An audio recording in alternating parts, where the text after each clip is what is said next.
Graphic organizers. In this video, we'll explain different types of graphic organizers and how you can use them to plan your paper.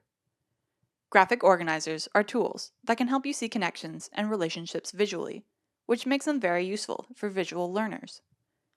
Graphic organizers are used to facilitate brainstorming, analysis, and evaluation of support before you begin to write.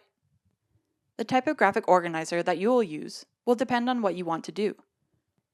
You can use an organizer for brainstorming, comparing and contrasting, exploring cause and effect, and identifying problems and solutions. Brainstorming. When you are brainstorming, you're trying to come up with ideas. Mind maps or cluster diagrams are useful tools for brainstorming.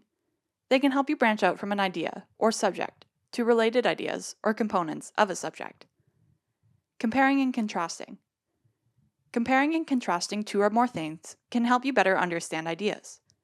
This technique involves examining how they are similar and how they differ from each other. Examples of graphic organizers for comparing and contrasting are matrix diagrams and Venn diagrams.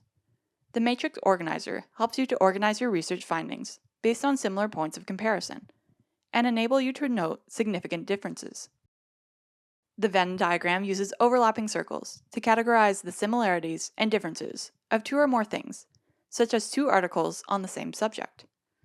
Cause and effect, or problem and solution. Using a graphic organizer can help you analyze the cause of events or problems. The fishbone diagram can be used to organize writing tasks that focus on cause, effect, or on cause and effect, with the cause above and the effect below. It can also be useful for diagramming a problem and possible solutions.